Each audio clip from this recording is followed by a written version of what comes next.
Hey everyone, we have some very exciting news. Myra State Podcast will be having a live show at Dynasty Typewriter in Los Angeles on October 28th at 7:30 p.m. And our special guest is going to be Kelly from Boobies and Newbies. We can't wait! So we are also going to be doing live stream. So anybody and everybody, go to our website, myworststatepodcast.com for more details. We'll hope to see you soon. Cheers! This episode is brought to you by Smart Food. What makes Smart Food so smart? It's air pop popcorn, tossed in white cheddar cheese, only 70 calories per cup, a notorious black bag of popcorn deliciousness. You are what you eat. Welcome to the Smart Club. Shop now at snacks.com.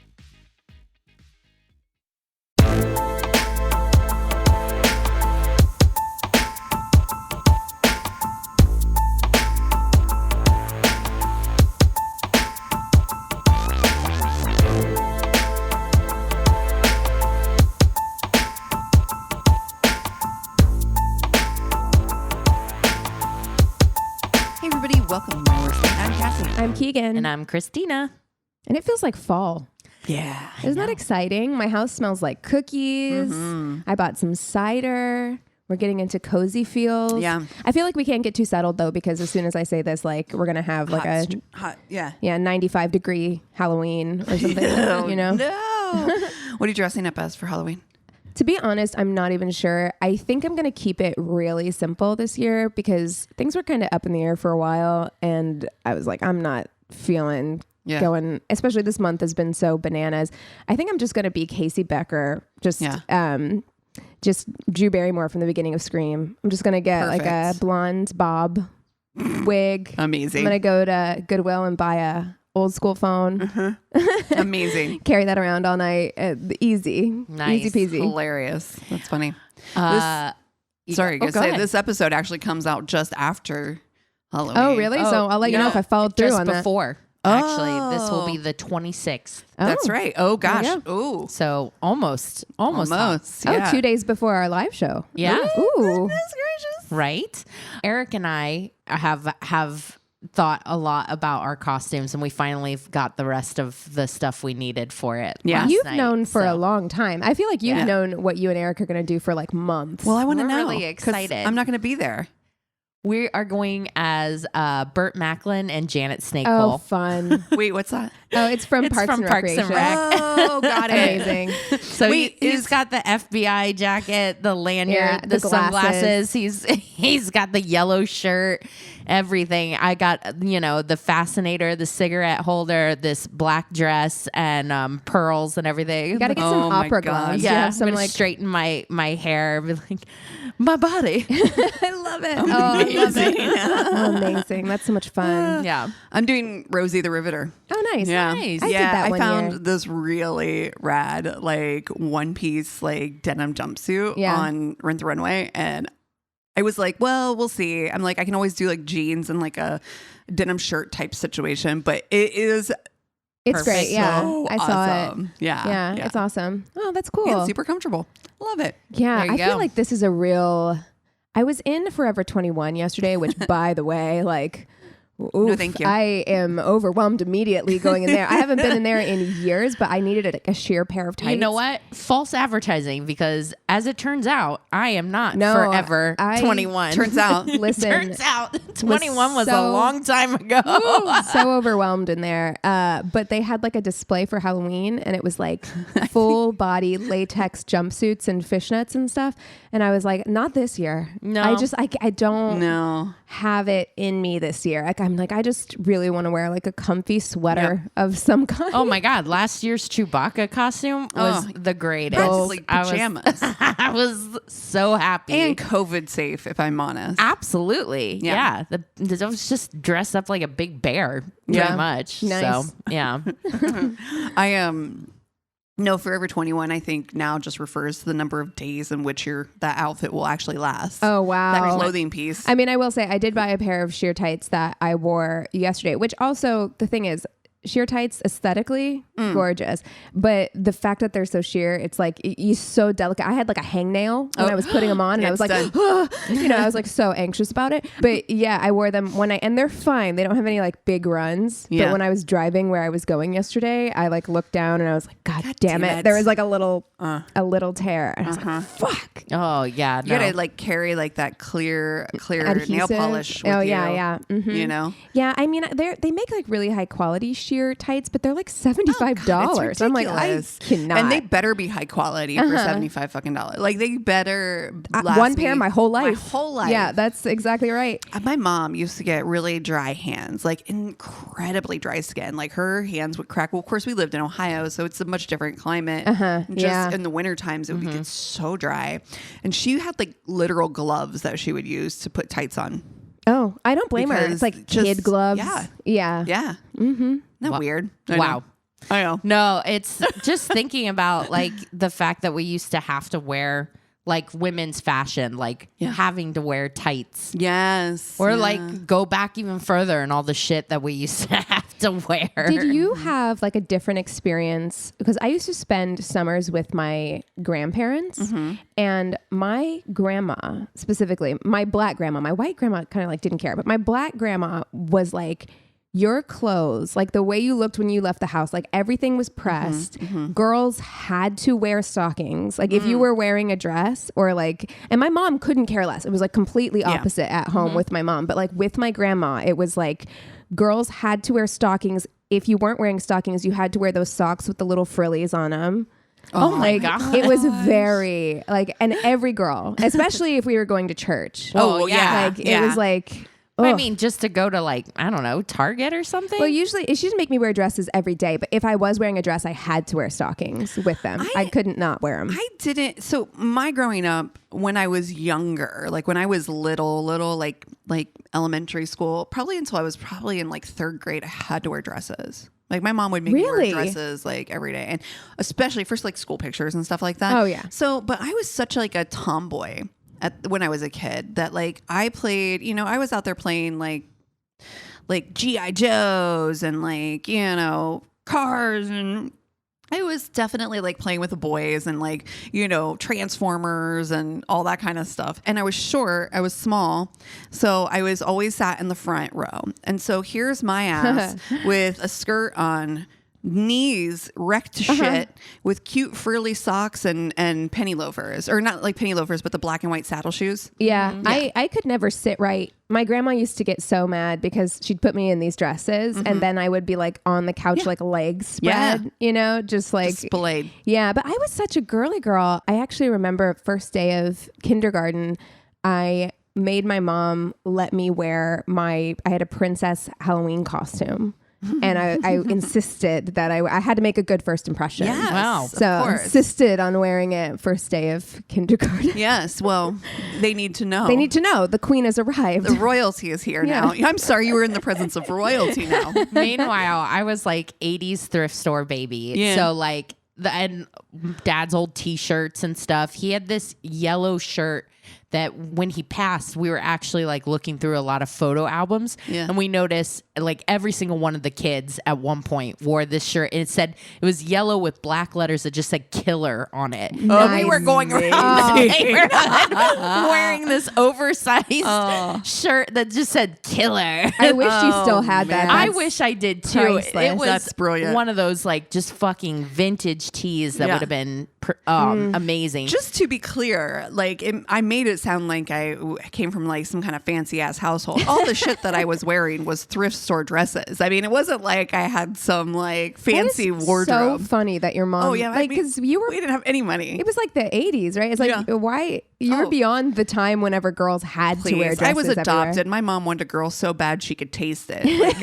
are you kidding? My mom was just a doll. Yeah, I was dress up doll. I was the dress up doll. To be honest, that might be the same thing with my grandma because she had 5 boys. Oh, there you go. So I think all the girls we got brothers. clothes every time we went over there. I think she was just like desperate to buy girly shit. Yeah. No, my first day of kindergarten, I rocked up in my Jungle Jack Hannah. Yes. Like it wasn't like a costume, but it was like this outfit, the safari shirt, and everything. Yeah, Did you have like a bowl cut at that time as well? No, just hair, all kinds of crazy. I think my mom had tried to put it into 2 French braids, and there's lots of curls, and then my big old glasses. Your Coke bottle glasses. I love. I gotta say, baby with glasses. I gotta say, childhood pictures of you are the best. Are the best. Really good. Of the 3 of us, I have to say it. You're mwah. The awkwardness really shines through. Like, baby with glasses, though. God damn, it's so fucking cute. It's ridiculous. I know. We actually, when I used to work at the restaurant, there was this woman that came in that had the most darling, precious baby, and it was wearing like a baby helmet and baby glasses, and I was like, I want to put if your baby gets stolen. It was me. I'm sorry. It was me. I'm sorry. Yeah, and it will be well taken care of. Yes. I want you to understand. I will love it. Should not be a street baby because you just yoink that baby right off the street.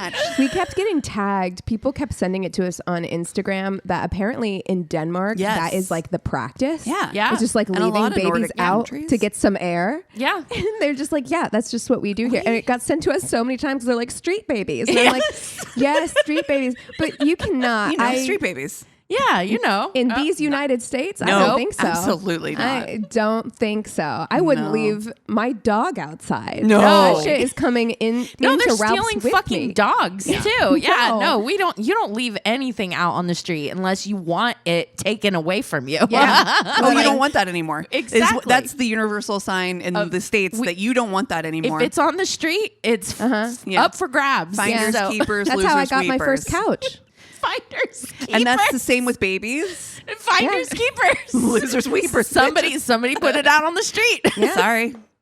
No. Sorry, not sorry. My baby now. What is it? Possession is like 9/10 of the law or something? Yeah, so feels very American. They're like, well, it's yours now. Oh, man. It is. Yeah. Wow. Well, this went off the rails. I love it. No, but I mean, some of my favorite possessions at one point I got from the street. Oh, God. I would never do it now. How I made it out of my 20s without getting like scabies or something, I don't know. But like, I took so many things from strangers and or off the street. My 100. first mattress, it wasn't off the street. So just put your mind at like, what? But my first mattress came from, I had just moved into an apartment complex. I didn't know these people, but they were moving out and they were like, we don't want this mattress. And I was like, I'll take that mattress. I've been sleeping on an air mattress for a year. And so I was like, I'll take that mattress, and totally did. It was fine. But at that time then, at least you knew who it came from. Right. There was a couch that we had taken off the street. There was a big screen TV that somebody had left somewhere, but it was one of those old big screen TVs. It took like 5 people to get it into our apartment. Oh my God, because it wasn't flat. Yeah, it couldn't be back against the wall. And so I had this tiny apartment with this TV took up so much space. Oh no. And then I had a mattress that a stranger had given us. Like how I made it out of my 20s without like contracting some kind of disease. Yeah. I don't know. I told you. Many coffee tables, dressers, shelves. Big fan of street shelves. Street shelves. Duh. Literally duh. I need no furniture, but my neighbors like must have moved out and they had like so much furniture out on the sidewalk. I'm like literally like snooping through it. Like I don't fucking need any of this. Every time. If I see a yard sale or whatever, I kind of look, I'm like, do I? I don't need anything. Don't need but anything. Put something on the street. I'm going to look at it. Maybe I don't know. Nothing gets me more than a sign for an estate sale. Because I'm like, what kind of haunted ass shit is in that person's house? We have not done that for at least 3 years. We got to go. That would be so much fun. We used to, you and I, Christina, we used to do that. Like we would go out and have yard sale days. I love a yard sale. Oh my God. So much fun. And we'd stop at all of them too. I remember the one. We're not gonna find anything here, but we are gonna stop. We're gonna look at everybody's shit because that's the thing, right? I want to see how you're living. I want to see what you got and see what you value. That's always fun too, because like to see what they price everything at. Yeah, like really? You want like $25? No, honey, it's a yard sale. Nothing goes for $20. It's a DVD of like Finding Nemo, Exactly. man. Like, what? My dude, there is nothing that goes for 2 digits in a yard sale. You're at a yard sale. Yeah. It's 9 and under, period. Yep. Like, come on. If you got heirlooms, take that shit to fucking Christie's or some shit. I don't know what to tell you because it ain't going to happen here. Antique Roadshow. Yeah. Not on the streets. Not on these streets. That is the name of this episode. Not on these streets. Oh, man. Wow. Oh, God. I really don't know how we're going to pivot into a fuck, marry, kill from that. Something nostalgic, though, for sure. I know. I was trying to think of what like was your family heirloom? Did you guys ever have things like that? Like my parents had my dad had this one framed picture that was from like his grandmother from Sweden that they brought over with them. And it was like this glass painting that was painted from behind. So it was like the glass was painted. And it was kind of like just sitting on like the basement stairs for like pretty much all of my life. And it just deteriorated and deteriorated and deteriorated. And my dad was always like, it's worth so much money. And I'm like, you treat it Why like are you it's leaving garbage. it here? Yeah. So I don't. Eventually it was gotten rid of. Oh, But yeah. that's such a bummer. Yeah. I feel like my family is very precious about everything. Yeah. That's why there's so much stuff. Like they don't ever get rid of anything. But occasionally they'll like get it together enough to like frame something. Like my mom, and I think it's like a beautiful piece of art now. Like my great-grandfather, my great-great-grandfather, they're all like ranchers from New Mexico. And they had this saddle blanket. It's like this beautiful, like old saddle blanket cool. that my mom did finally take in and have them like frame it. That's really and rad, it's really beautiful. It's like a nice piece of art now. That's So I'm like, really, really cool. Yeah, it's I very love cool. that. Other side of things, my mom is so not precious about any artwork or whatever that at one point for decor in her room, it was a Shark Tales poster. What? Wait, what? Wait, why? What? I don't know. I don't think she has No. like an affinity for the movie. She just found a poster and she needed it art just for the wall. No, she didn't. us? No. It was just tacked up with was like it push hiding pins. something? Was there I something? don't like, think there was like so. a hole in the wall. And they were like beep, beep. But Shark Tales. No, And then- like I'm not a stranger to having like movie posters. Sure. But first of all, if you really like the movie, get a frame for it. They're cheap. You can buy like a I cheap don't one. think she did. It's two. Shark. You can't convince me that is your mom's like favorite movie. She's It's like, this not. She's like, you know what I love? It's not. Shark Tales. It's not. This is just so not. And then like downstairs weirdest in the conversation den, we've ever had. downstairs in the den, she has an enormous poster of me and another girl at Shadowbox. We were on the marquee and I'm dressed like such a hoe bag in a blonde wig. I know exactly what picture you're talking Yes, about. I told know you exactly what picture I you're sent talking you about. that whenever I was home this last time, my mom, the hallway in their house is just lined with like those collage frames that have like Yes. a bunch of different pictures. in My them. parents do that too. And they so I'm like, switch out the pictures. And so I was like looking at them. I always look at them when I go home. And there was a picture that I did for a photo shoot where I am wearing lingerie. And I sent it to you guys. and you're like, and I'm in platform heels and I have my foot on a man's back. Oh, Who's like, and they're like, you know what? Family photo wall. Yeah, oh no. it's obviously not as though I went and had this photo. Like I didn't have it printed and give it to my parents. Like my mom Amazing. took it off of the internet. She like took it loved off it. of Facebook, had it printed at like CVS, and then put it in a frame in the house. I'm like, what? Why? Oh Why my God. is this here? Why is this here? She's like, yes, just oh no, no. dominating this poor man. Oh my God. My parents, okay, to tell you how precious I was to my family, my parents were, okay, and I'm the youngest, right? Again, my mom's only, but my best friend Sarah and I have this picture that my parents took. We always were coming up with weird, silly things to do. And one day we found this really large shirt and both our two skinny asses got inside the shirt. So my parents took a picture. My parents thought it was the funniest fucking thing they'd ever seen in their whole fucking lives. So funny that they printed posters, full ass size posters, one for them, one for her parents. Who were like, we don't need a post. What, we don't want this Giant They have like poster 5 size. kids. They do not want a fucking poster size Gave picture of their one of their kids and they're her friend. I will say this as well. Like it is weird. We have, there's 4 kids in my family. It's me and my 3 brothers. My mom is not a poster. It is a painting that she had because my step grandmother's a painter.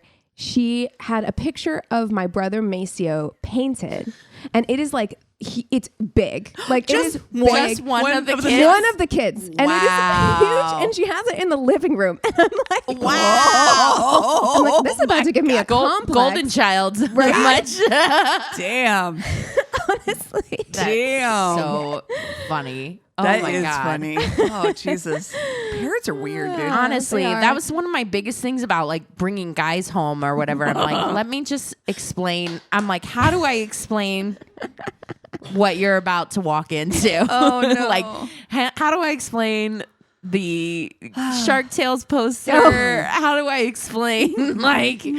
I don't know. It just is what it is. Yeah. So.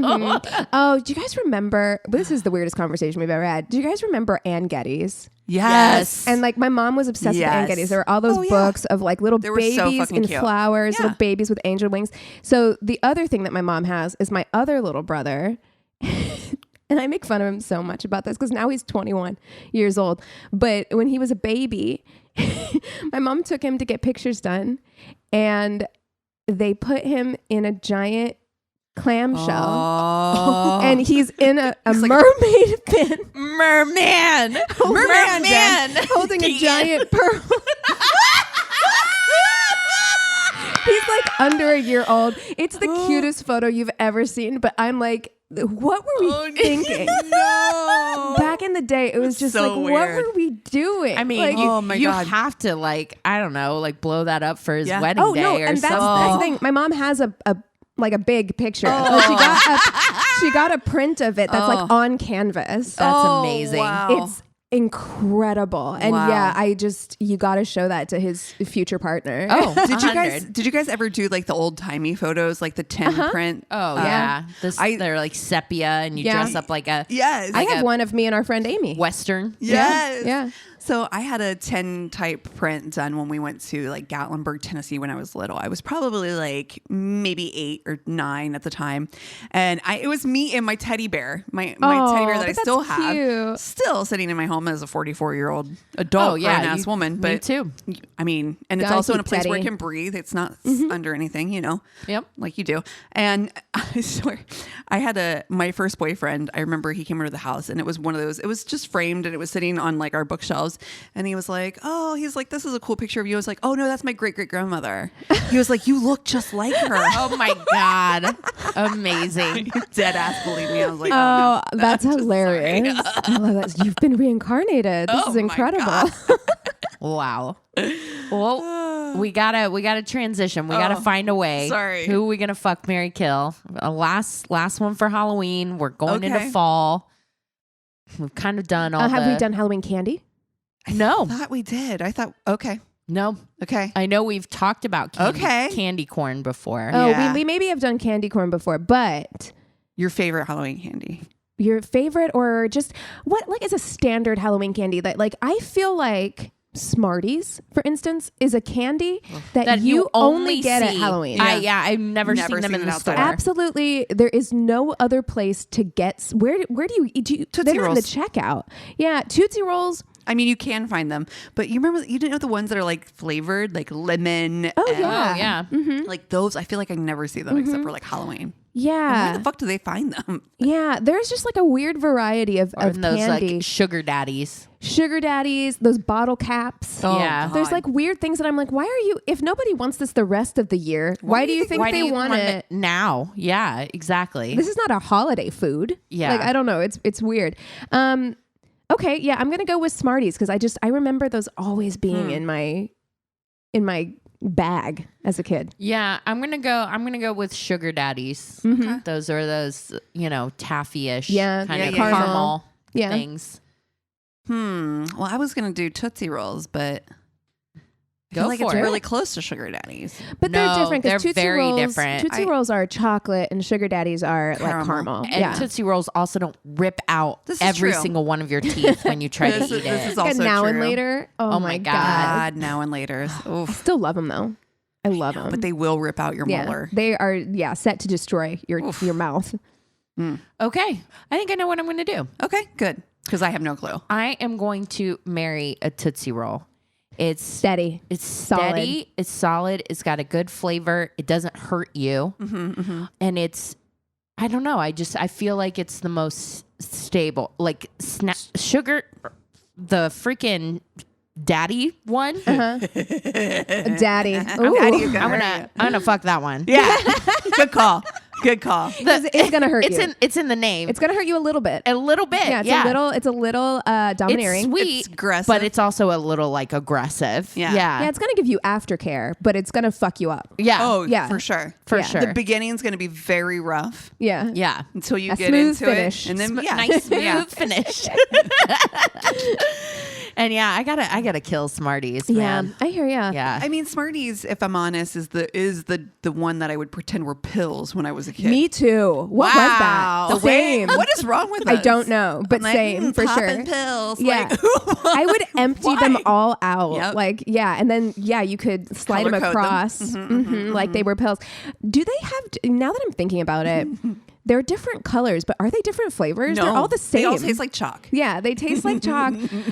Weirdly enough, I liked them when I was a kid. Like, I liked them. I'm also not a sour candy Oh, person you're not. at all. Yeah, you're really Like, not. at I all. am. I don't like that flavor. I do. Yeah. I love Sour Patch Kids. Those are my fucking favorite. Yeah. Yeah. So these aren't really like sour, but they are. I don't even know how you would describe And they're so nondescript. the taste of a Smartie. I don't know where they came from. Am I going to go down I feel like gun to my head, I would have a hard time trying to just. I might die. Yeah. I would be like, I don't. It tastes. It's like You grind them up and then it's like chalk. Yeah, I feel like I'm gonna I think gonna marry Tootsie Rolls. I thought about marrying a Smartie, but it'd be like having a really boring husband. You know what I mean? Yeah. Looks like he has lots of layers to his personality and all he the different doesn't. colors, but they're all the same. Right. Yeah. He's the guy who's gonna like corner you and talk about horticulture for like for like an hour. He has like one thing, one lane. Yeah. That you think is going to be, like you said, you think it's going to be super colorful. And maybe He's for like the first love- year, and you're like, wow, you're super passionate about that. And that's really cool. Year And 5, then you're it's like, I don't want to know one more fucking thing. I couldn't care. I don't couldn't care. You Yeah. tune it out. You're like, oh, Yeah, he's got one favorite recliner, and he just man. watches This Old House. Yeah, so I can't marry I feel like a this Smartie. old house might be too fun for that guy. Cassie's like, wait, I love This Old House. Bob Vila for life. So yeah, I'm gonna also marry the Tootsie Roll. I love chocolate. I'm a chocolate person. When I was a kid and I went to like buffets, I would always get the like self-serve chocolate soft serve with chocolate sauce and chocolate sprinkles. Of course. So I'm a big chocolate fan. Also, I like it when you get a Tootsie Roll a little bit warm. Oh, yeah. They're a little Like- bit soft. Yeah. Those are good. Also, would fuck its cousin, the Tootsie Pop. Love a Tootsie Pop. So The way you say Tootsie. I know. I'm adoring it right enthralled. now. why? Because it's Tootsie. Okay. Well, I mean, no, I don't think it. I don't know know that it if matters. I don't know that But I've it matters or literally whatever. never but heard I it called Tootsie, and I think it's super cute. Well, I wasn't aware I was saying it weird. I didn't even notice that you guys said it differently, so I am probably wrong. I don't know that there's a right or wrong. I don't. It's funny. It's cuter. But okay, now I'm self-conscious. I'm gonna. You're like, I can't say it anymore. I'm not gonna say it anymore, but that is my married choice. I am gonna fuck a sugar daddy. I love caramel. I actually really love caramel. Like I could fuck up a bag of like soft Werthers, like those like soft Okay, caramel. Granny. If you're granny, my Werther's original. if you're granny, you're going with the hard kind because the soft kind will rip your dentures right out. Yep. Suck on that for a little while. But there is something about a sugar daddy that it's not a normal caramel. It is so hard. It's like caramel apple caramel. It's so hard and you have to suck on it for a while. That is how that works. So it's a very sexy. Put it in your mouth. It's a very sexy candy. And it has it's the name. It is. Sugar it's daddy. Sexy. Sexy candy. Yeah. God damn it. You gotta fuck sugar Gotta daddy. fuck it. Yeah, there's you can't marry a sugar daddy. No. Well. I'm all, get that life insurance. I don't know. You kind of made sugar daddy a little bit more interesting right there. I mean, right? But here's the thing. Sugar daddy, as we've learned, is the kind of sugar daddy that you marry thinking it's going to die in the next 5 to 10. And it just has longevity. Forever. Clearly, because it's still around. And sugar daddy is cheating on you. Let's be honest. Yeah. But I don't feel like you're marrying sugar daddy for love. So it's probably, it's probably all right. Oh, man. Yeah, I'm going to have me some fun with sugar daddy. And that's it. Yeah. Yeah. And like you guys, you got to marry Tootsie Roll. You know, steady Eddie. Yeah. Always good. Always delicious. Same every time. No surprises. I gotta say, I don't though. know if my marriage to Tootsie Roll is gonna be super happy just because. It's going to be sweet and nice and kind. And there's nothing wrong with that. You're allowed to have a good, happy relationship. Christina, I want you to have a good, happy relationship. Yeah, I know. But yeah, it'll be predictable. I feel like that's sometimes good, especially, I don't know. It's not bad. I guess for somebody like me who had a mostly unpredictable life, I love a very predictable relationship as an adult. Yeah. I love very much having good old predictability, steady Eddie, and I am very happy with that. So I'm going to take my Tootsie Roll and I'm going to live happily ever after. There you go. Yeah. Perfect. Well, we do have a new patron, so I want to give a big worsty welcome to Molly Rio. Welcome to our Patreon family. We're super happy to have you. If you have any suggestions for us, they're on Patreon. So if you want to see, they're on Patreon. We are working on getting some exciting things for you all there, but please reach out and let us know. Yeah, and a big thank you. Patreon is definitely going to help us do a studio. Yes. We're going to try to set up a studio and give you a lot more video content. So we really, really appreciate your help because it's us and the worsties. That's it. That's it. I mean, we're an independent podcast, and all that stuff that you do, leaving us reviews, joining us on Patreon, even just sharing the podcast with people or commenting on our social media, all that stuff is invaluable, really. I can't overstate how important it is and how much it helps us out. So thank you so much, Molly. Yeah.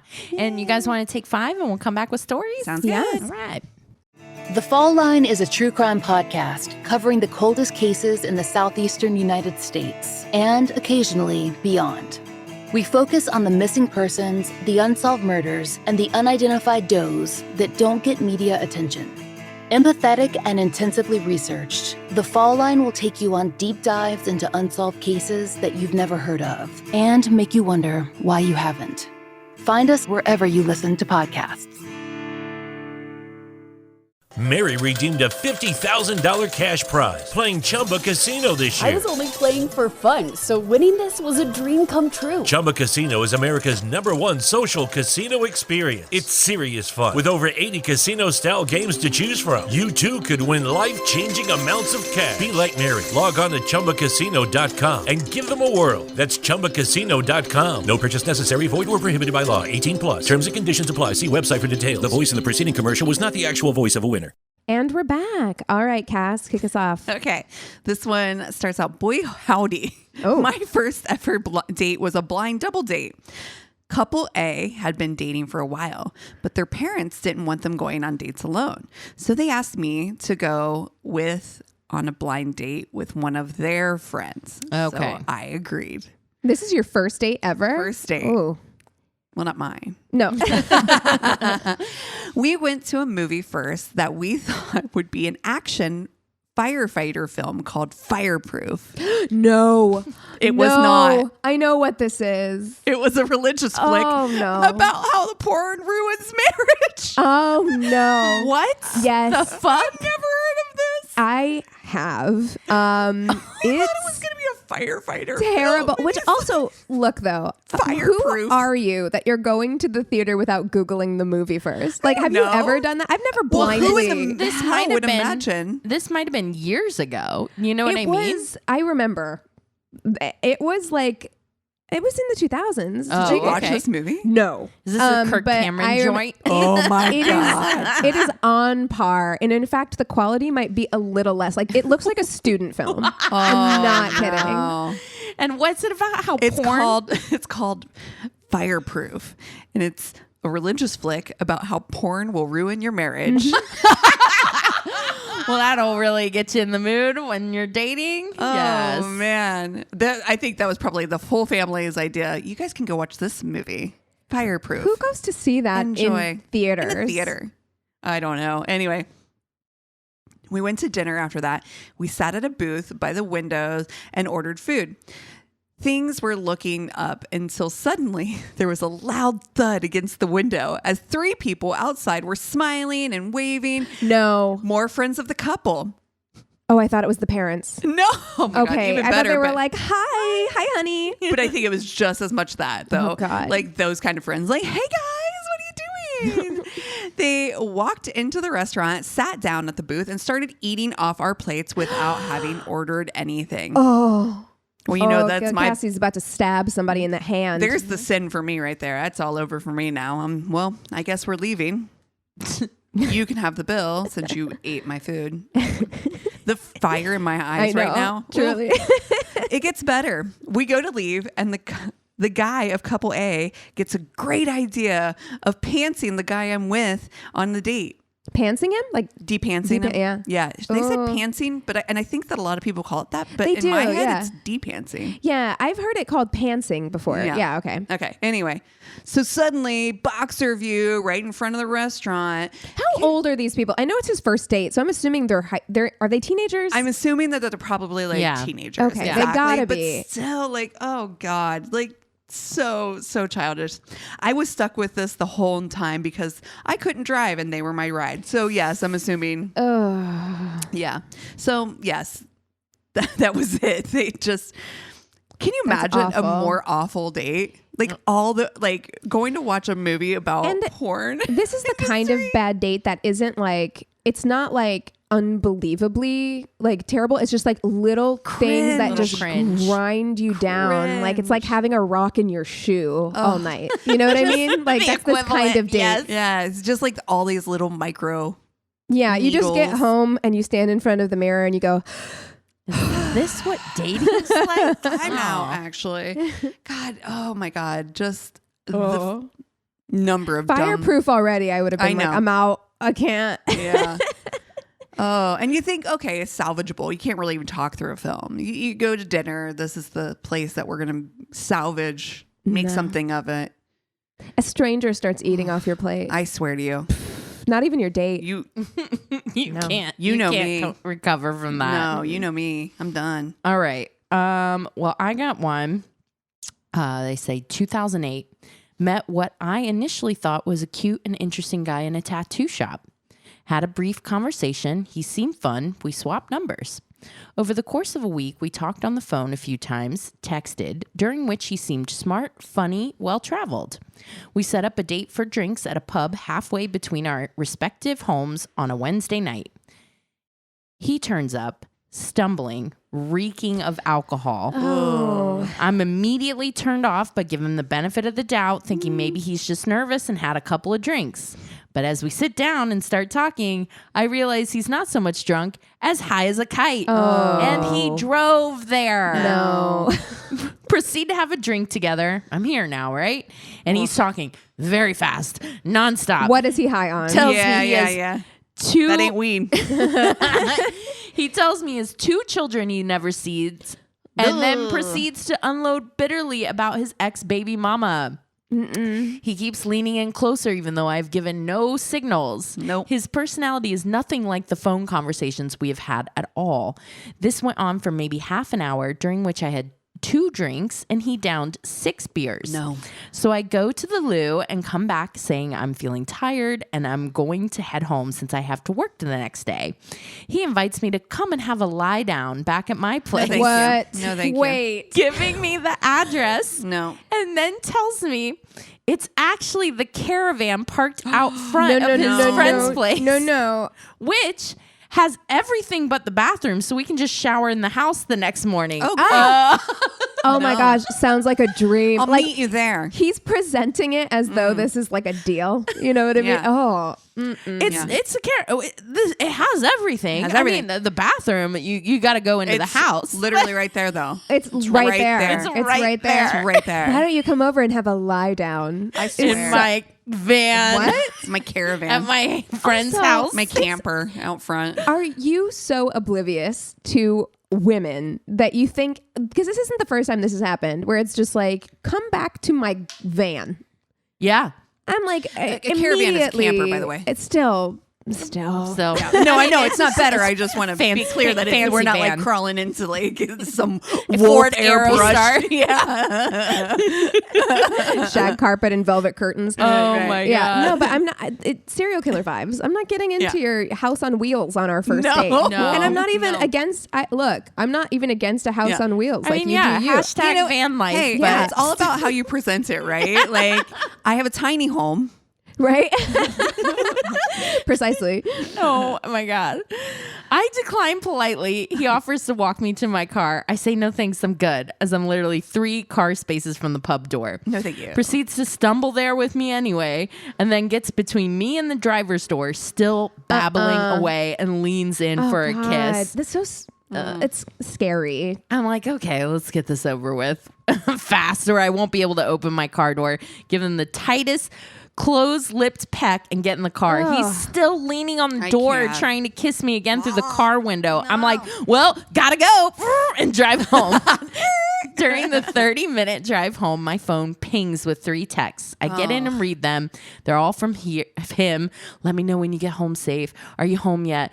Oh, I'm thinking, how did this date go? And yeah, I would like to see you again. LOL. So I just text back, sorry, but no thanks. Put my phone on silent, on charge in the living room, and just go to bed. In the morning, my phone has blown up with missed calls and maybe 30 texts from this clown, which range from, why can't we have a second date, to why won't you answer, to, oh, so you think you're too good for me? I do. Go to hell, bitch. I really do think I'm too good for you. That's the absolute truth. That's the truest thing you said all night. Yeah. To, look, sorry, I didn't mean that, but why won't you give me a chance to get to know me? I was stunned. I just ignored all of it. That's 2008 so- couldn't block a number like now, but it went on for 2 weeks until he finally gave up. I was going to say, like, that is the type of interaction that you have with someone when you are really wasted that you look at when you're sober and you're you like, cringe what have I about. done? No. But if it went on for weeks, then he obviously didn't have that feeling about Doubling, it. tripling down. But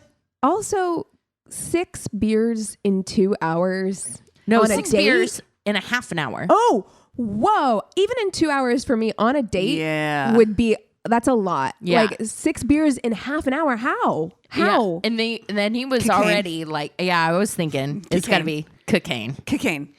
Yeah, that's how. Can you drink faster on cocaine? I've You never can taken do it. everything faster on cocaine. You can think faster. You can create a business faster. You can rule the country faster. Oh no. I got so many ideas. You can bitch about your ex-baby mama faster. You can do all of it. All of it. He ran back to his caravan. He was like, Oh my God. All right, so this one isn't a person on a date, but somebody. It's a server story. Yes. I work at a Love small bakery in my town. I am general kitchen staff and not a waiter, but I was there when this all went down. It was around 2 p.m. The day had been normal, but suddenly I saw the retail staff in a huddle and took my first opportunity to go see what was happening. Apparently, a couple had come in on this summer day, ordered 2 bowls of soup, and sat down. The girl that took their order went to the back and prepared their soup for them and brought it back out. In the time it took for her to get the soup, The woman had taken off her flip-flop, put her leg across the table, and the guy was going to town sucking on this lady's toes in the middle of the No. She's got her foot on the table. Not in these streets, okay? Like, you've been walking around in a fucking flip-flop. In a flip-flop. My God. That is ghastly. Imagine you're just trying to like enjoy your like tuna salad at the table next to them. And you're like, wait. I'm at work. I'm calling fucking OSHA or something. I feel violated. Her foot's on the table and in his mouth. The waitress didn't notice until she went to place the soup on the table. She stood there in shock and the couple was oblivious to her presence. The guy was going all in and the lady is starting to moan by the time they realize their soup is ready. I see, and I'm picturing this happening at like a fucking... It's like a Panera Bread. Exactly. A bakery that serves food.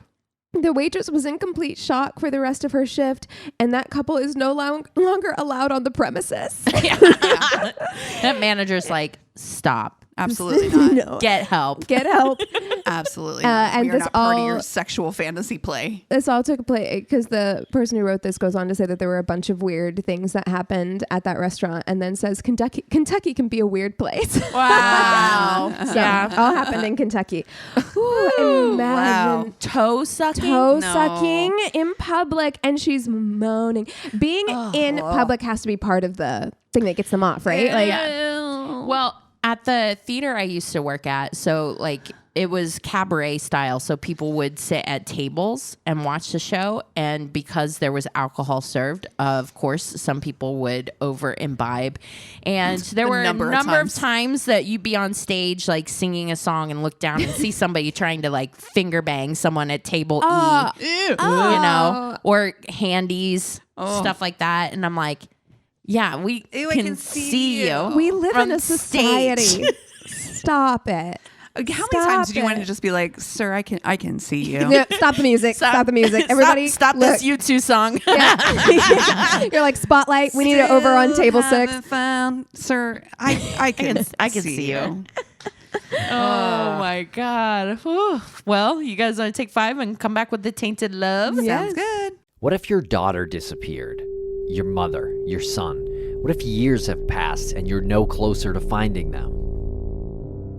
When a person goes missing, their story doesn't stop there. Each week, Missing brings you stories of missing persons and justice, sourced from the case file of the nonprofit Private Investigations for the Missing. Listeners Say Missing is the most binge-worthy podcast of all time. Search Missing wherever you listen to podcasts. Missing, where mysteries have a mission. When the leaves start rustling, the pumpkins start plumping, and the scarecrows start crowing, you heed the call of fall, because you eat, sleep, and drink pumpkin at Dunkin'. So take your pick of pumpkin with delicious muffins, munchkins, and donuts, and pair them with a classic pumpkin spice signature latte or the ultra-smooth pumpkin cream cold brew, topped with pumpkin cream cold foam, all so you can fall harder. America runs on Dunkin'. Price and participation may vary. Limited time offer. Terms apply. Mary redeemed a $50,000 cash prize playing Chumba Casino this year. I was only playing for fun, so winning this was a dream come true. Chumba Casino is America's #1 social casino experience. It's serious fun. With over 80 casino-style games to choose from, you too could win life-changing amounts of cash. Be like Mary. Log on to ChumbaCasino.com and give them a whirl. That's ChumbaCasino.com. No purchase necessary. Void or prohibited by law. 18+. Terms and conditions apply. See website for details. The voice in the preceding commercial was not the actual voice of a winner. And we're back. All right. I'm ready for you. I know. I'm looking at you like, did I stole it? No, you didn't. You always do the second and we're back. Okay. Sometimes I feel like we switch it up sometimes. And now I have my glasses off and can't see you guys, and I can only see my notes. So here we go. All right. So I tried desperately to find another Halloween story, but it is so hard. It's really especially hard. because I feel like Halloween is always like 5 weeks, or October is always like 5 weeks. It was the same last time where I had to come up with 2 of them, and I was like, I tried. I guess one of us would have to come up with 2 of them in any given month. Right. Sure, yeah. but Sure, but like to try to find specific. But it's hard. So, I did find this little gem though. Okay. It's spooky in its own way. Okay. So I'm going to tell you about Michelina Lewandowska and Marcin Kasperzak. Yeah, I'm not even going to try to spell that. Nope. I'm just going to wait until you put the notes up in the Excel doc. Go to the sources. I'm like, copy paste. Nope. Yeah. No. And very, very, makes sense. They're both strong Polish names. Both Michelina and Marcin met in their homeland of Poland in 2005. Michelina was 22 at the time and Marcin was 19. They quickly hit it off, and in 2016, Marcin proposed and the couple decided to move to England for work. He had been offered a job. He's got family that's living in England, and they moved into Marcin's parents' house in Ferrybridge in Huddersfield, it's a town between Leeds and Manchester. Okay. So to kind of give you a little bit of Ferrybridge, yeah. What a cute name for a place, right? I love it. Very I would cute. love to live in a little town called Ferrybridge. Yeah. No, I'm rewatching The Crown to get ready for the new season coming out. So I'm totally all about England and English things right now. So it's in the county Yorkshire. So that kind of gives you a little bit of spatial awareness where we're at. I love a Yorkshire accent. Just the best. Yeah, it's really good. Oh my God, I just saw, sorry, not to go off topic, but I just saw a TikTok the other day and it was a British guy. He's like British men talking to women versus like Ireland, right? And he's like, oh yeah, I'm studying to be a doctor. And the girl's like, yeah, okay. And then he uses his Irish accent and he's like, yeah, I just got out of prison. And she like drops her phone. Like, well, the Brits could use that good PR because last week you guys had asked me if I'd seen the Mexican week of Great British Bake Off. Oh God. I immediately watched it as soon as you guys left. And you were texting. Ooh. Yeah. When she peeled that avocado like a potato. I was screaming. Girl, what in the potato peeler? And then Paul Hollywood's like, a tortilla is not supposed to have any color on it. I was like, what? What are you talking about? It's the way that he said pico de gallo. Sir. Guacamole? Okay, that I was like... But Paul Hollywood, you're in the food industry. You said you just got back from Mexico. Are you telling me? You're telling me that I'm like, I want to go over there right now and open a Mexican restaurant. Yes. Yes. I said the same thing when I went to Denmark. I'm like, y'all don't know, you're missing out on tacos. Yeah. Y'all obviously don't know nothing about tacos. No, I'm like, have you never had a taco? I think I have a taco like every week of my life. Like, I don't pretty much. Whenever, I know we're so off topic, but whenever she made those beans and she's like, these look like refried beans. I was like, have you ever seen refried beans in your life? Never seen refried beans. I'm scarred. It was a tragedy. My family is from New Mexico. I was born there in New Mexico. My brain broke. Yep. And now I live in Southern California where tacos are on every corner, literally. Yes, literally. Yeah. Every corner you can find a taco. Anyway, sorry. I love you, England. I'm hoping to come visit next year, but don't be hungry for a taco. Oh gosh, get my tacos in before I go. Listen, you know what? Or make your own. Go, you get yourself some cumin, get your spices going, make your own. Because I'm concerned. Yeah, I have concerns. Yes. Also, why are they making tacos on a baking show? I have so many questions. Because of the tortillas. All right, moving on. By 2007, Michelina had become pregnant. And during this time, this is when things started to get a little bit rocky in the relationship between her and Marcin. Marcin actually starts to get really heavily into weightlifting. He starts doing like steroids and stuff. He is like super into it. He's like gains bro now. Oh, yeah. And he's like super into going to the gym, and he's like coming home almost every night being like, the women I see at the gym are way hotter. Like basically just fuck you, dude. Oh, wow. We've had this conversation before about like how ugly people can get sometimes with like their partner gets pregnant, and it just like blows my fucking mind. I don't think that there's anything worse than that. No. Somebody is like pregnant, like going through this very traumatic experience with their body. And sir, you just now started working out, so maybe calm down. Right. Maybe calm down. Wow. Simmer. Yeah. Also, why would you ever think that that's an appropriate thing to do or say to someone? Like, I would never do that. To your pregnant wife. Yeah.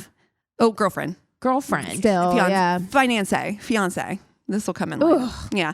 So during this time, as again, like things are going south. And by the time they have their son, Jacob, in April of 2008, the couple have really decided to call off the engagement. She's like, you know what?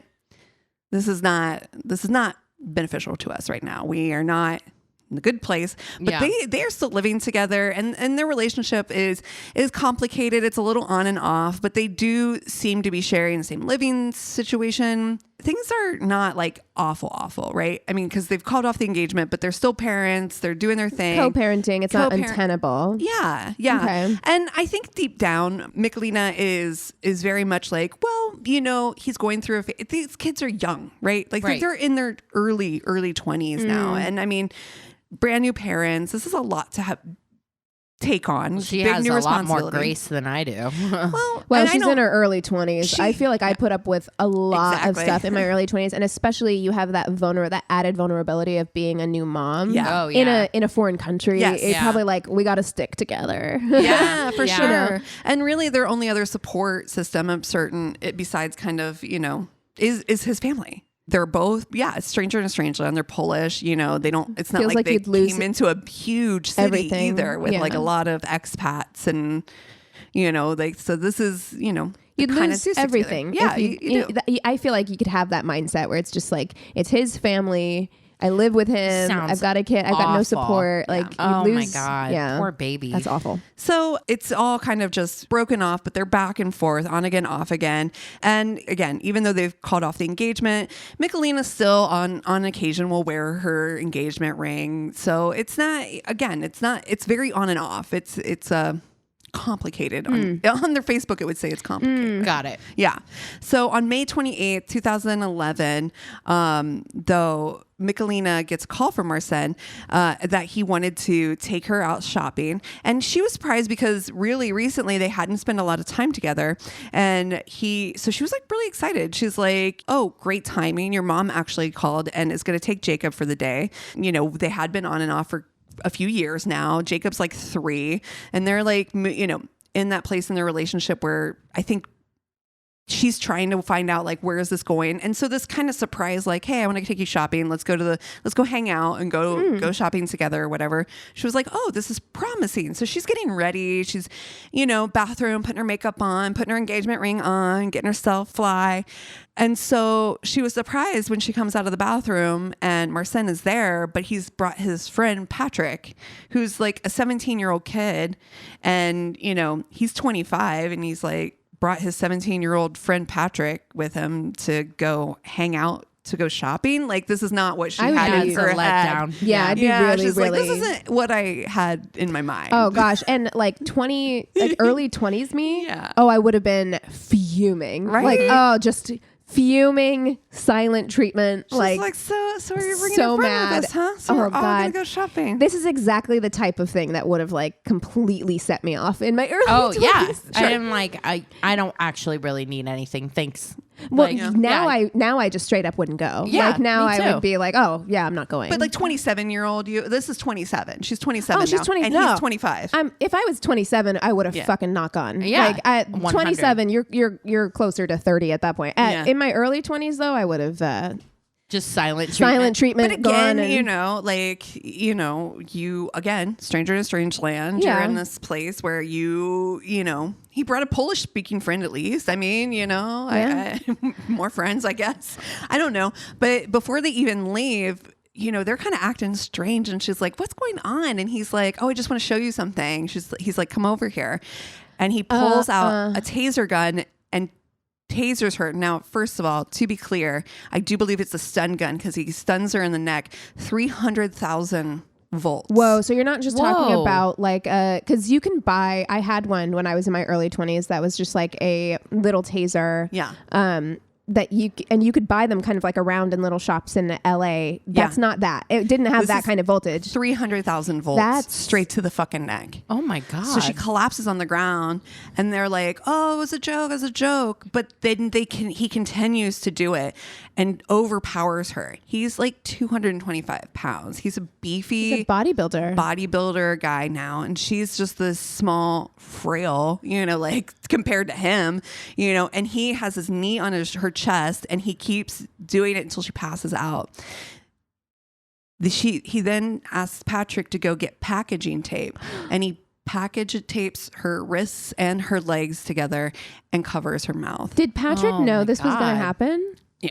Oh God. So they leave her there for a couple hours. She starts to kind of regain some consciousness and finds herself in the kitchen being put into a box.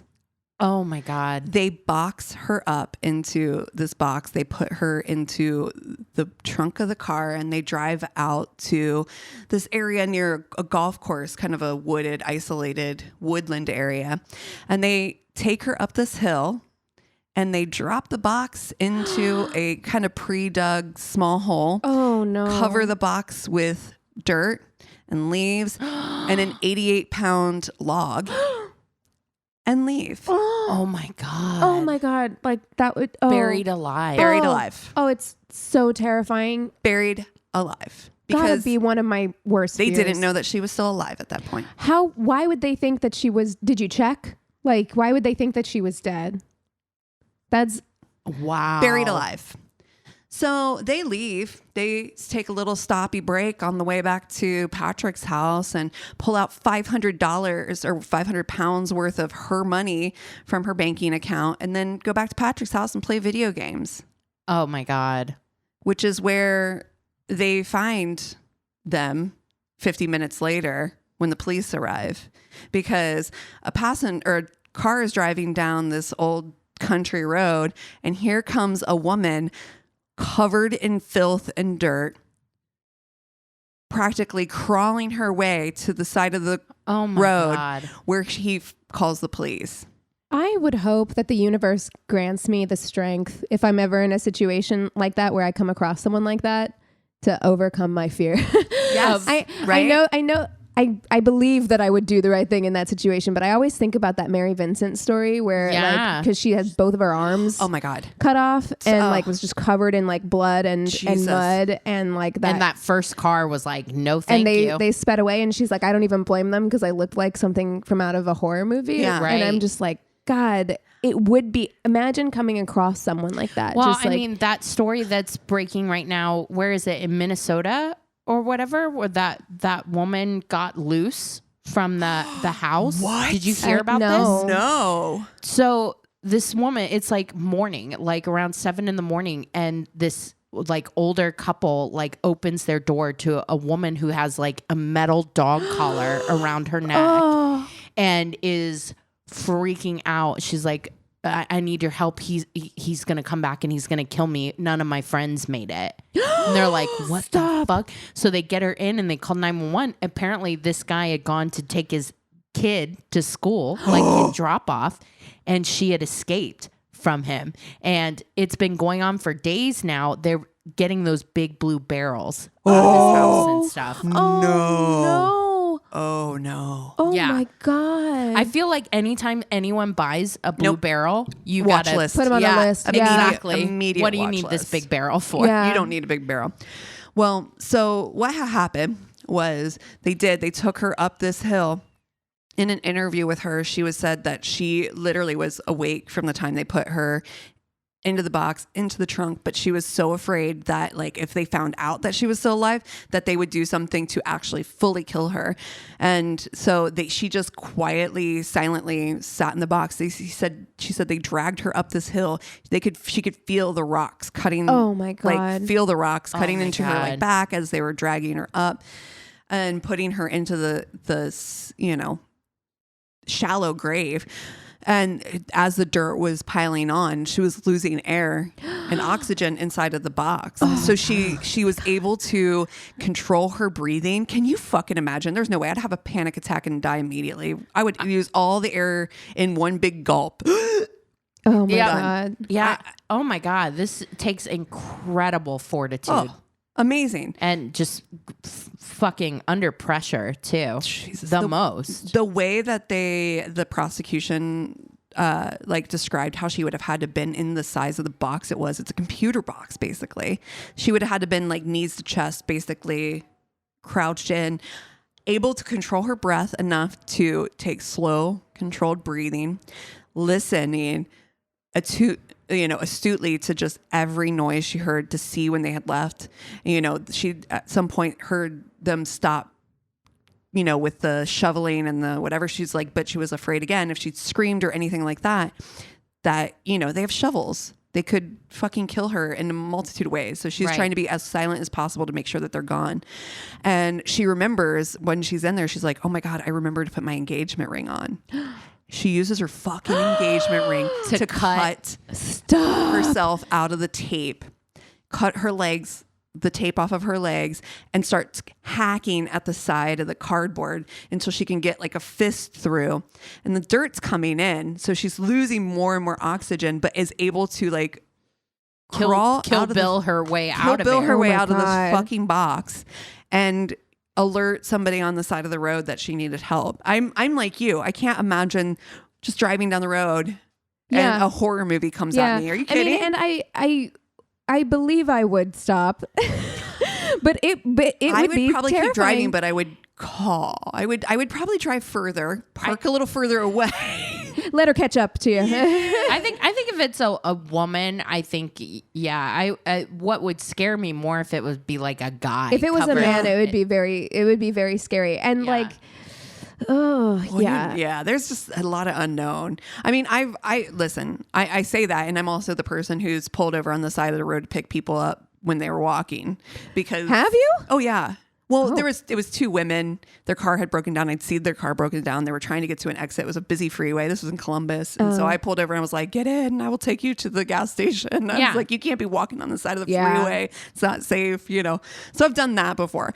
Mm-hmm. So, I mean, I guess I say that, but in times of trouble, Mother Mary comes to me speaking words of wisdom, let it be. And so I do. At any rate, I couldn't imagine. She's, but thank God those people did stop. Because it's just like, what would she have done? Like, how far until you got to people, something? Yeah, I mean, in the middle of kind of nowhere, right? And this guy calls the police. The police find Dude Face at his buddy's house playing fucking video games. Playing fucking his 17-year-old high school friend's house. Playing video games. What a fucking loser. Lame. What love? Yeah, honestly, like a fucking loser. Yeah.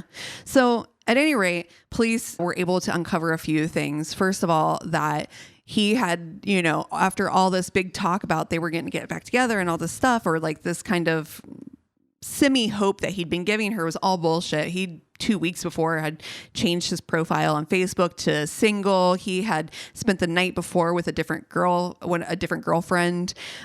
He had actually called his mom to make plans to have Jacob so that he could do this. I don't understand. I'm sure he didn't tell his plans to his mom. No, but just like, but why? Like, it seems like, because here's why. He had heard a rumor that she was sick of living where they were living and wanted to take her son and move back to Poland. Which wasn't true. It was just a rumor that he'd heard. So instead of being a fucking grown-ass adult, having a conversation, maybe? Yeah.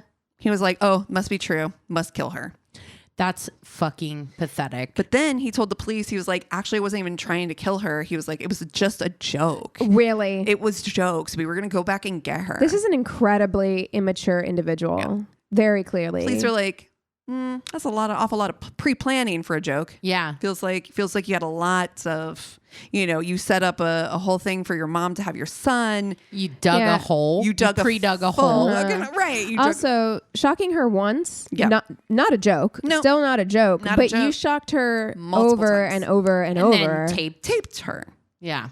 This is not a joke. It's not a joke. And the Crown did not think it was a joke either. And they very swiftly were like, absolutely not, my dude. Not only that, but we also found in the home that they shared, by the way. So they still were sharing a home. I don't know that he was spending a lot of time there, but they were still sharing a home, that he had purchased chemicals and things to build a bomb, and also had instructions on how to build a bomb. So this motherfucker, they were like, abso-fucking-lutely not. And so he did get 20 years in prison for all the charges, basically the kidnapping, attempted murder, and for the having. And I'm guessing when he gets out, they're going to send him back to Poland. That'd be my guess, right? I would imagine, probably, right? Yeah. So good luck. You're never going to see your kid again. All that for what? All that for what? And then his little buddy, Patrick Boris, he was 17 at the time. So the Crown took off the charges for attempted murder, but he was charged with kidnapping and got 4.5 years, much lesser sentence because he was underage and was put in basically an underage facility to do his time. Wow. Yeah. Wow. That is terrifying. That is actually a spooky. So I know. Story. I was like, I know it's not like a ghosty ghouly. No, that's being buried alive is story I've heard in a while. But thankfully, she was able to recover and was, in this, again, she was using translator to help her, deal with the police and everything. I mean, can you even fathom, first of all, that that happened to you, but now you also have translation things. I mean, she did say that they have police, of course, but they also have like people who are specifically there to deal with like victims of certain crimes, like that aren't police officers, that are like officers of the court, basically, to work with them and help the victims. And she was like, these people have like practically become family to me. They've saved, I saved my life getting out of the situation, but they saved me, through this whole process. So do we know what happened to her? Did she go back to Poland or? The last I saw, this was when 2000, the last article I saw was 2012, and she was still living in the same place, in England. Yeah. So. Oof, wow. But I don't know. I don't know if like his parents, of course, were maybe a support system as well. I don't know. Right. Where that relationship I would like to believe that they didn't know anything. I would I would certainly hope not. I'm certain that he probably just was like, "Hey, Mom, would you take Jacob? I'm going to take Michelina. We're going to go to shopping." He probably told her the same thing. Who knows? I would like to think, because I tell you almost always think too, not just of like the victims and the victims' families, but the perps' families. That's exactly too. right. Yeah. Oh yeah. It's really like, I've always found myself thinking like, oh my God, what would that be like if your child committed such a monstrous act? Again, I would hope that I would do the right thing, because there's so many I mean, you see it with like Chris Watts's parents. Oh my God. All these people, and you're like, the fucking audacity. Well, then you realize, and then you're like, oh, okay, that's a piece of the puzzle as to why he is who he is. Yeah. But I was like, that is a frightening story. Maybe not a spooky story, but being buried alive, I'm like, it has to be one of my top fears for sure. Oh yeah. 100. Running out of air and just being aware of it the whole time. Having the cognitive ability to slow down your breathing enough to control your environment enough. Like that takes such mental fortitude that I just don't think I have. I just made a Instagram story about this, because it kind of goes into like what we're watching, reading, etc. Oh, yeah. For the month of October, I've been reading just horror books. Ooh, oh, fun. Yeah, it's been very fun. I read, which I would really recommend. I really enjoyed it. It was one that I was going to read with Chris, but I blew through it because it's only 160 pages. It's a little novella called What Moves the Dead. And it's an adaptation of The Fall of the House of Usher by Edgar Allan Poe. It was really good. I loved it. You know that Dude Face that did Bly Manor is doing that he's for gonna next year, I think. Yeah. He's going to do an adaptation of it as well. But it was good. I really enjoyed it. But I am also reading, and I just made an Instagram story about how probably one of the scariest genres of horror for me is claustrophobic horror. So like if you watch The Descent, where they're like in an underground. There's one scary that Eric actually won't watch, or he had watched before. He's like, this is the scariest thing. The ending sucks, but it's so scary. As above, so below. About the catacombs. I love As Above, So Below, and I think it's scary too. They're stuck in the catacombs. No, I'm good. Under Paris. And like that kind of horror, that claustrophobic, like you're in an underground cave, you're in a catacomb. Or the book I'm reading right now is Our Wives Under the Sea. Ooh, and she's or they're stuck in a submarine that's sunk to the bottom of the ocean. No.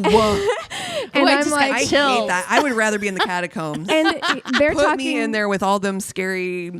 Well, yeah, apparently it's like a descent into hell. Like at one point it like turns everything upside down. Yeah, they're trying to find the entrance to the hell. Basically, is As Above, So Below. I like that movie, but it is scary.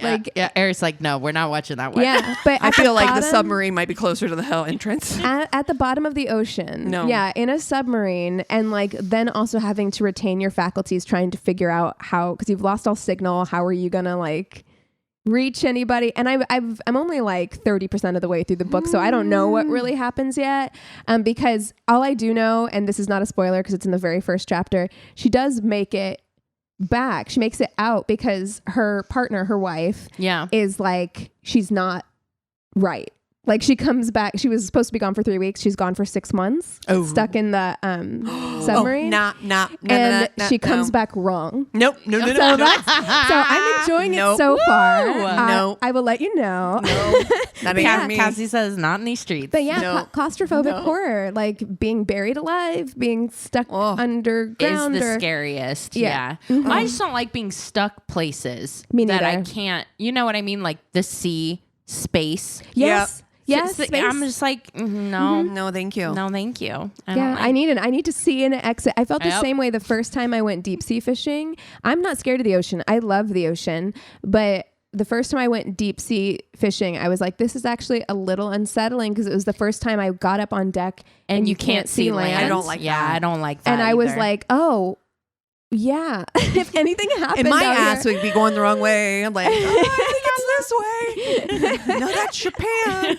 And you're like, no.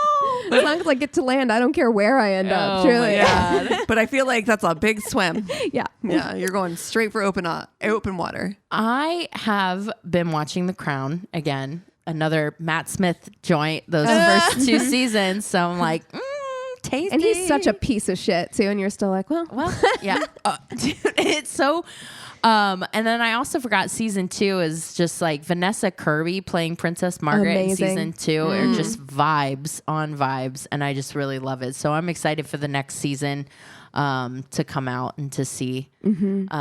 Interesting how they're going to handle it now that the Queen has passed. I know that right after the Queen passed, they were trying, like the firm was like actively trying to talk to Netflix about like canceling it. They were like, don't, because the next one is the season where Princess Diana dies, and they were like, don't. You can't, not now. Well, they're gonna. Yeah, you're kidding. Yeah, no, they're going to. Doing it. Oh wow. Yeah, as they should. Oh, I thought you meant they were going to cancel it. I was no, don't do that. Yeah. So it's coming. Yeah. What about you, Cass? What are you watching? Well, I actually have been reading. I did the Janet McCurdy book. Yep. It's on hold at the library for me. I'm like 300th in line. I'm glad my mom died. Yeah. Wow.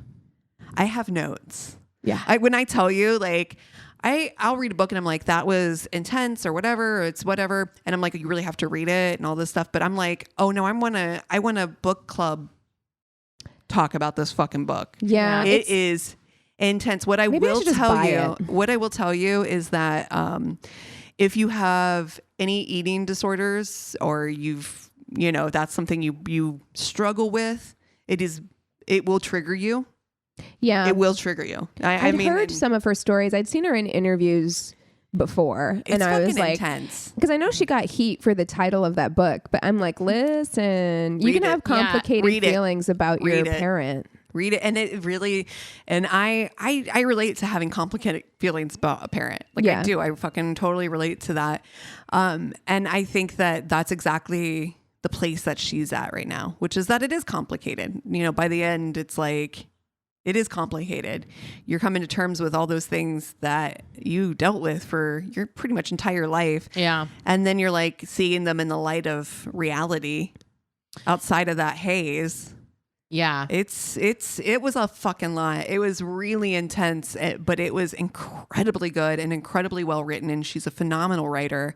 I know literally nothing about iCarly or any of that. Yeah. So I mean, I only know her as this perspective, which I'm sure based off of her book is probably the way she wants to be known, as a great writer, which she fucking was. I was like, I was completely enthralled with her style of writing, with the way that she voiced the narrative. It was really I follow a lot of good. like book people on like several social media platforms, and memoirs are very hit or miss for people in terms of like rating, and I've seen nothing but good reviews. Like nothing but good reviews. So but it's one I actually wanted to read, so I put it on hold at the library, but I'm wondering if I should just go buy it. It was really good. I'll say I agree. I'm a memoir reader. I love reading memoirs. It's probably my favorite genre of reading.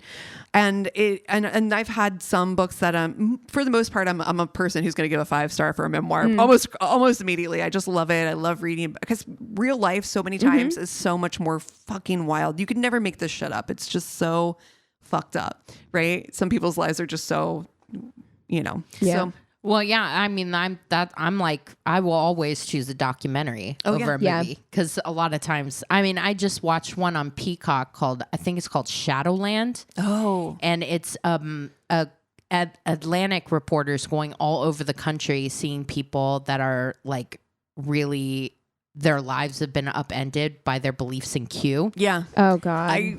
Too close to home. About this. Ooh, baby. It is. Cannot watch that. Wow. It is so, it's the eye-opening. same thing. Yeah. Cause you're just like, this has got to be like fake. This has got to be a movie, but it's real life sometimes is stranger than fiction for sure. Yeah. Yeah. I wonder if Nickelodeon is quaking in its boots. Here's what I'll say. If you're looking for a lot of, heat on Dan, that's not probably the place you're going to find it. She doesn't even mention him by name. Who? Is it a show creator? Yeah. Oh, okay. What's his name? Dan, oh shit. It's okay. That's okay. It's like the big one. Like everybody's talking about what a piece of shit he was, and people are like coming for his. I thought the show creator that everyone's going after right now is the Scrubs guy, because the Scrubs writer just got, I think, arrested. Yeah, you'd said that a while back. Dan Schneider. Dan Schneider? Yeah. This piece of shit. Yeah, no. This guy. Fucking piece of shit. Yeah. But yeah, he's the guy who's like the Nickelodeon guy that everybody's been like, oh no, he's garbage, and they're coming for him. But she doesn't even mention his name in the book. She literally just calls him the creator. Yeah, we know. Like you don't need to. Yeah. You don't need to put his name out there like that. We know who he is. She did say that they tried to buy her out of put her on like a you can't talk about him NDA. Thank you. Yeah. Buy her out of an NDA or whatever to like, and she's like, no, thank you. Yeah. And it was like a lot of money that she turned down, and she's like, no, thank you. Nice. Yeah. Well, hey, if you guys have something that you want us to read or talk about, if you got a bad date story, if you want tickets to our live show happening in just a couple days, go to our one-stop shop of website. It's myworstdatepodcast.com, and we love you so much. Cheers. Hey, worsties, as you know, we're all about sex positivity here. So I'm excited to share with you another juicy podcast that we know you'll love. The Man Whore Podcast. On each episode, comedian Billy Procida talks to past hookups and special guests about sex, dating, and sexuality. You only have to read the titles of recent episodes to get a feel for what to expect. Celibacy, pegging, and finding your voice. Is catching feelings chuggy, which absolutely it is. And Craigslist adventures are all recent episodes. Craigslist adventures, oh my God, that's got to be insane. Yeah. The result is a hilarious and incredibly juicy podcast, and we highly recommend you check them out. Explore your curiosity with the Man Whore Podcast. Find it on Apple Podcasts, Spotify, or wherever you listen to podcasts. Cheers. Summer is fleeting, which makes right now the perfect time to experience the many wonders of Biltmore. There's so much to see, so much to do, and so many ways to save with online ticket discounts, overnight stay packages, and free admission for children 9 and under. There's still time to make more summer memories. Plan your visit and save now at Biltmore.com.